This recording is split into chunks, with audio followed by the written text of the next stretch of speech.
kanina. Ngayon,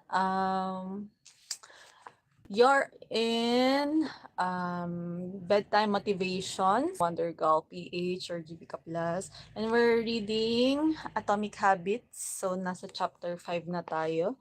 Para pakinggan nyo yung mga naunang chapters. Nandun yun sa iba kong live the past days. So, let's start. Okay, chapter 5 is the best way to start a new habit.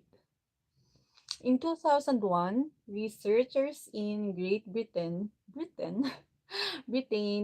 began working with 248 people to build better exercise habits over the course of 2 weeks. The subjects were divided into 3 groups. The first group was the control group. They were simply asked to track how often they exercised. The second group was the motivation group. They were asked not only to track their workouts but also to read some material on the benefits of exercise. The researchers also explained to the group how exercise could reduce the risk of coronary heart disease and improve heart health. Finally, there was the third group. These subjects received the same presentation as the second group, which ensured that they had equal levels of motivation. However, they were also asked to formulate a plan for when and where they would exercise over the following week. Specifically, each member of the third group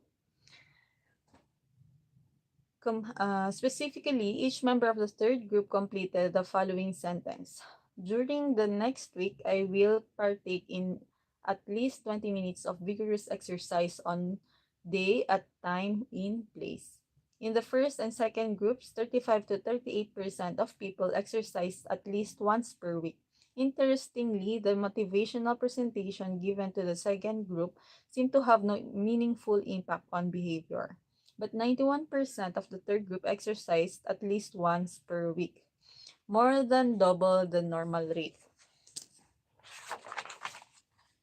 The sentence they filled out is what researchers refer to as an implementation intention, which is a plan you make beforehand about when and where to act. That is how you intend to implement a particular habit.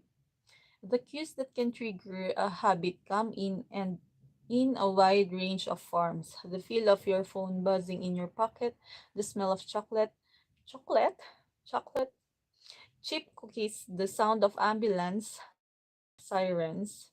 But the two most common cues are time and location. Implementation intentions leverage both of these cues.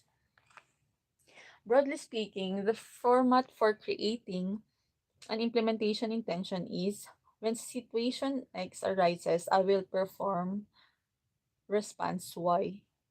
Hundreds of studies have shown that implementation intentions are effective for sticking to our goals, whether it's writing down the exact time and date of when you will get a flu shot or recording the time of your colonoscopy appointment. They increase the odds that people will stick with habits like recycling, studying, going to sleep early, and stopping smoke. Researchers have even found that voter turnout increases when people are forced to create implementation intentions by answering questions like, what route are you taking to the polling station? At what time are you planning to go? What bus will get you there? Other successful government programs have prompted prompt citizens to make a clear plan to send taxes in on time or provided directions on when and where to play traffic bills. The punchline is clear. People who make a specific plan for when and where they will perform a new habit are more likely to follow through. Too many people try to change their habits without these basic details figured out. We tell ourselves, I'm going to eat healthier or I'm going to write more. But we never say when and where these habits are going to happen. Yun yung mga procrastination na lagi mong sinasabi, bukas na 'to, ay bukas na ako magda-diet, ang sarap ng ulam, bukas na akong magda-diet. Wait lang, ang sarap ng milk tea, bukas na akong, magsa-start na mag-diet na magbabawas ng, mga sugar, um, yung maraming sugar na food. Bukas na ako mag-start ng healthy food. Ang sarap ng burger, ang sarap ng pizza. Sarap. Okay, so many people think they lack motivation when what they really lack is clarity. It is not always obvious when and where to take action. Some people spend their entire lives waiting for the time to be right to make an improvement. Once an implementation intention has been set, you don't have to wait for inspiration to strike. Do I write do I write a chapter today or not? Do I meditate this morning or at lunch? When the moment of action occurs, there is no need to make a decision. Simply follow your predetermined plan. Yun yung dun na kasi magsa-start yung since binigyan mo yung self mo ng choice, so merong malaking possibility na pipiliin ng sarili mo yung maging relaxed kaysa yung magawa mo yung kailangan mong gawin. So yun yung nakaka-delay ng paggawa mo sa habit mo or yung pag-achieve sa mga goals or plans na dapat noon mo pa gustong gawin. The simple way to apply this strategy to your habits is to fill out the sentence. I will, and then you write your behavior at blank time in location. So for example, meditation. I will meditate for 1 minute at 7 a.m. in my kitchen. Studying. I will study Spanish for 20 minutes at 6 p.m. in my bedroom. Exercise. I will exercise for 1 hour at 5 p.m. in my local gym. Marriage. I will make my partner a cup of tea at 8 a.m. in the kitchen. So, yun yung sinasabing routine. Yung iba gumagawa ng timeline nila. Kunyari meron silang ah ano 'to, meron silang mga notebook, yung may mga schedule nakalagay yung per day at saka kung anong oras, anong gagawin ko sa oras na ito, anong gagawin ko sa oras na 'to. Ako din like before gumagawa rin ako ng parang, schedule ko like kapagka gising sa umaga siyempre ang start na gagawin mo, wag mong kakalimutang i-fix yung bed mo kasi yun yung parang pinaka-first na achievement na magagawa mo and then yun, sunod-sunod na yun throughout the day para marami kang matapos na task. And then in-next mo, actually ang strategy ko is gawin mo na yung kung anong mas madali kaysa dun sa mas mahirap kasi at least yun dun sa mas madali ma-check mo agad yun sa checklist mo. Unlike kapag inuna mo yung mahirap, mas matagal ka dun, tapos, 'pag nag-extend ka pa ng time mo dun, madadamay yung mga checklist mo na instead na nagawa mo na yun kasi mas madali, ma-extend mo pa hanggang sa kunyari na lalo ka nahirapan dun sa task mo na una, ang tendency ma-adjust ng ma-adjust hanggang sa ipagpapabukas mo na yung iba mong gagawin. So, gano'n. Next, if you aren't sure when to start your habit, try the first day of the week, month, or year. People are more likely to take action at those times because hope is usually higher. If we have hope, we have a reason to take action. A fresh start feels motivating. Ayun, yun yung sinasabi ko.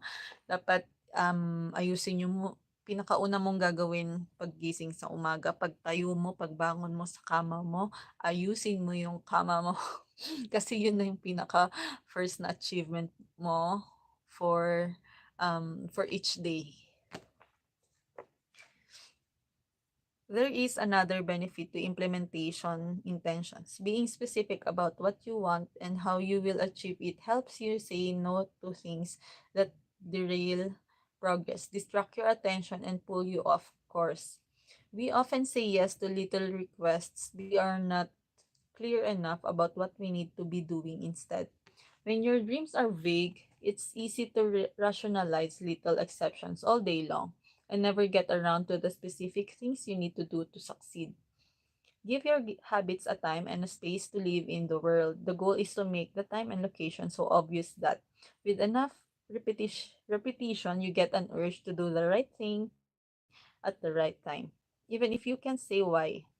As the writer Jason Zweig noted, obviously you're never going to just work out without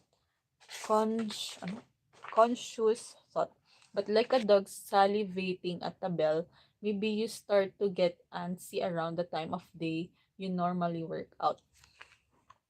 There are many ways to use implementation intentions in your life and work. My favorite approach is one I learned from Stanford professor B.J. Fogg, and it is a strategy I refer to as habit stacking. Habit stacking, a simple plan to overhaul your habits. The French philosopher Denis Diderot lived nearly his entire life in poverty, but that all changed one day in 1765. Diderot's daughter was about to be married and he could not afford to pay for the wedding. Despite his lack of wealth, Diderot, di ko sure kung tama yung pronunciation ko, was well known for his role as the co-founder and writer of Encyclopedia, one of the most comprehensive encyclopedias of the time. When Catherine the Great, the Empress of Russia, heard of Diderot's financial troubles, her heart went out to him. She was a book lover and greatly enjoyed his encyclopedia. She offered to buy Diderot's personal library for 1,000 pounds ba to? More than $150,000 today. Ooh, suddenly Diderot had money to spare. With his new wealth, he not only paid for the wedding but also acquired a scarlet robe for himself. Diderot's scarlet robe was beautiful, so beautiful in fact that he immediately noticed how out of place it seemed when surrounded by his more common possessions. He wrote that there was no more coordination, no more unity, no more beauty between his elegant robe and the rest of his stuff.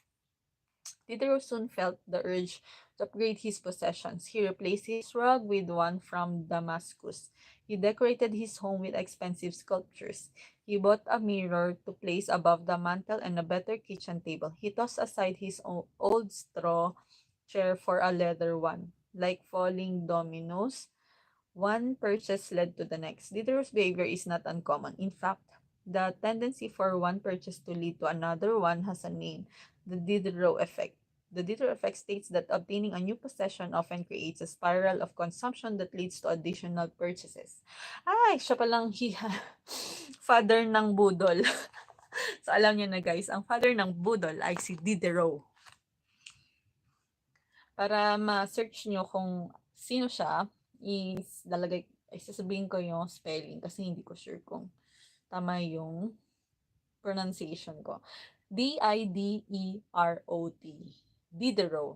So, Diderot. Yun ang spelling niya. You can this pattern everywhere. You buy a dress and have to get new shoes and earrings to match. You buy a couch and suddenly question the layout of your entire living room. You buy a toy for your child and soon find yourself purchasing all of the accessories that go with it. It's a chain reaction of purchases. So, ayun na, nakikita nyo ba yung figurines ko dyan? So, kung hindi niyo pa ako kilala, ayan, fan ako ng Wonder Woman. Ayan, Wonder Woman at saka Harley Quinn.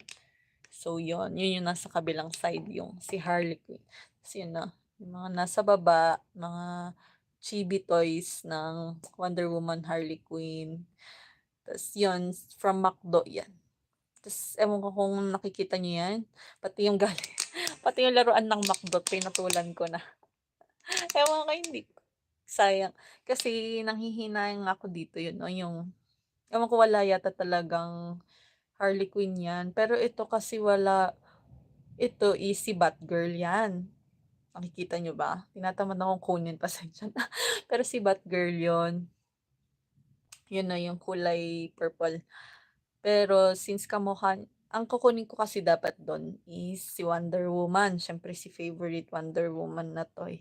Kaya lang wala silang available. So ang close na kamukha ni Harley Quinn is yon si Batgirl. Kaya siya na lang kinuha ko para tugma pa rin siya dito sa mga laruan ko diyan. Ayan, 'yun yung isa sa mga obsession. So, naitigil ko naman siya, pero eto, mga Funko Pop, pagka nakaluwag-luwag, 'yan, nadadagdagan ko 'yan. Sinasabi ko sa sarili ko, "Ay, birthday gift," ganyan. Mga okasyon na nabubuo para lang mabili yung ano, Funko Pop. Okay, so nagkuwento na nga. Nagkuwento ako budol pa yung kinuwento ko. Anyways, ito kasi si Didero eh. Kakainom mo ng water. Ay, no.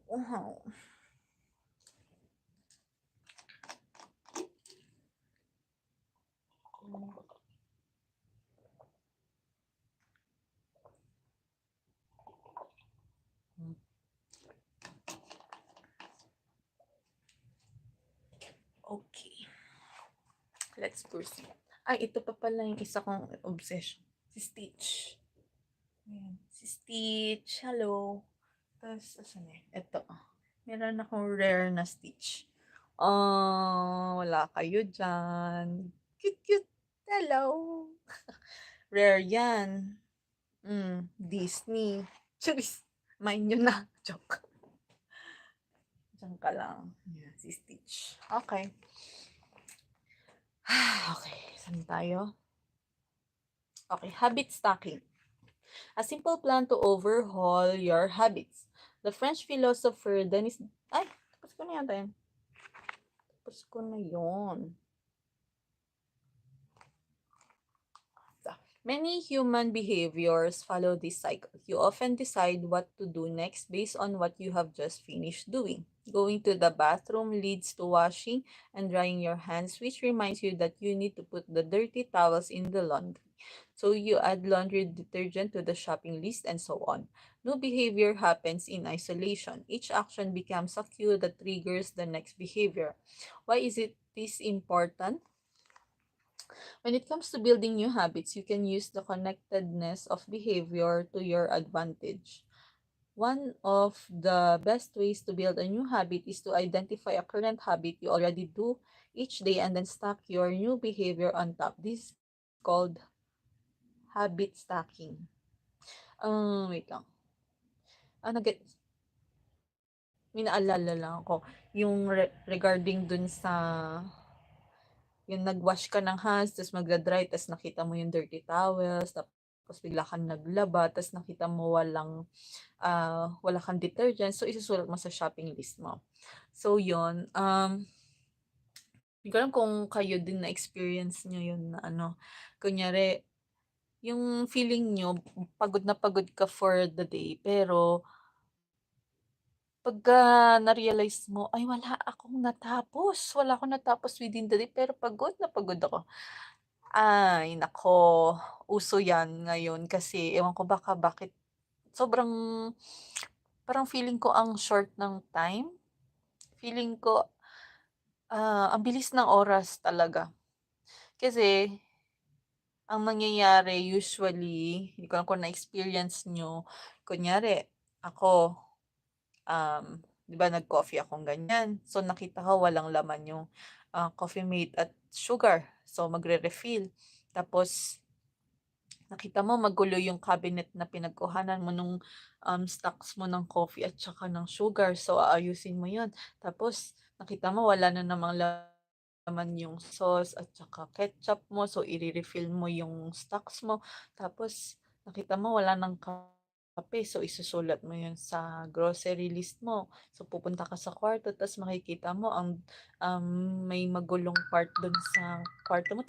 Tapos aayusin mong ganyan, tapos may nakita kang note, tapos babasahin mo, may maaalala ka na namang gagawin. Tapos meron ka nakitang nakakalat na suklay, ilalagay mo sa lagayan. Alam mo yun, yung nag-chain yung minsan na bibitaw, kunyari meron kang inaayos na cord, tapos meron kang nakitang nakakalat na suklay. So, bibitawan mo yung inaayos mong cord, ilalagay mo yung suklay dun sa paglalagyan, wala na, hindi mo natapos yung pagrorolyo mo ng cord. Alam mo yung feeling na gano'n? Ewan ko kung na-experience niyo pero gano'n. Alam ko maraming nakaka-relate dyan. Anyways, the habit stacking formula is after blank current habit, I will blank new habit. So, for example, meditation. After I pour my cup of coffee each morning, I will meditate for 1 minute. Exercise. After I take off my work shoes, I will immediately change into my work clothes. Gratitude. After I sit down to dinner, I will say one thing I'm grateful for that happened today. Marriage. After I get into bed at night, I will give my partner a kiss. Safety. After I put on my running shoes, I will text a friend or family member where I am running and how long it will take. So, ito is parang nire-remind mo yung self mo na kunyari ilista mo yung mga habits mo. Tapos 'di ba may schedule ka, ipapaalala mo lang sa sarili mo na meron kang gagawin after nung task mo na 'to.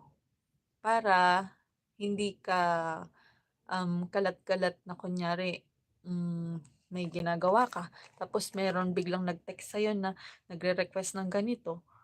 Tapos hindi naman siya necessary na yun ang unahin mo, pero yun yung nauuna mo instead yung naka-schedule na nagagawin mo. So, dapat i-remind mo yung self mo na meron kang meron kang gagawin after mong gawin yung task mo now.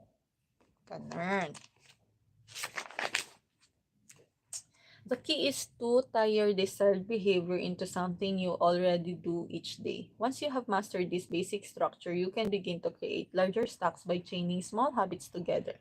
This allows you to take advantage of the natural momentum that comes from one behavior leading into the next, a positive version of the Diderot effect. Okay. Okay. Next. Pakita ko na lang to sa inyo. Screenshot nyo na lang. Yun o. 1, 2, 3, 4, 5, 6, 7, 8, 9, 10. Okay, screenshot ko na. Yun ang formula. Your morning routine habit stack might look like this. After I pour my... Okay, yun na yung sinabi ko. Next na tayo.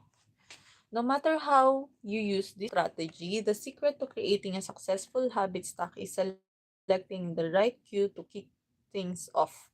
Unlike an implementation intention, which states the time and location for a given behavior, habit stacking implicitly has the time and location built into it. When and where you choose to insert a habit into your daily routine can make a big difference. If you're trying to add meditation into your morning routine, but mornings are chaotic and your kids keep running into the room, then that may be the wrong place and time. Consider when you are most likely to be successful. Don't ask yourself to do a habit when you're likely to be occupied with something else. Your cue should also have the same frequency as your desired habit. If you want to do a habit every day, but you stack in it on top of a habit that only happens on Mondays, that's not a good choice. Okay, so habit stacking syempre common sense na 'yan kung ano yung kung alam mo yung schedule mo for that specific day, ayusin mo na yung gagawin nyo. Kung hindi naman applicable, wag nyo nang ipilit kasi alam mo mafe-fail talaga yung yung goal mo sa task na yun. So, dapat see to it na doable. Doable and possible, no? Realistic yung paglalagay mo ng goals. Parang paggawa lang din ng goals yan. Mga short-term goals, long-term goals. Dapat yung mga realistic ang nilalagay. Okay, your list can be okay, habit stacking works best when the cue is highly specific and immediately actionable. Many people select cues that are too vague. I made this mistake myself. When I wanted to start a push-up habit, my habit stack was when I take a break For lunch, I will do 10 push-ups. Unreasonable naman yung kakakain mo lang tapos magpu-push up ka. Yun yung mga example na mali ang paglagay ng habit stacking. Habits like read more or eat better are worthy causes, but these goals do not provide instruction on how and when to act. Be specific and clear. After I close the door, after I brush my teeth, after I sit down at the table, the specificity is important. The more tightly bound your new habit is to a specific cue, the better the odds are that you will notice when the time comes to act. The first law of behavior change is to make it obvious.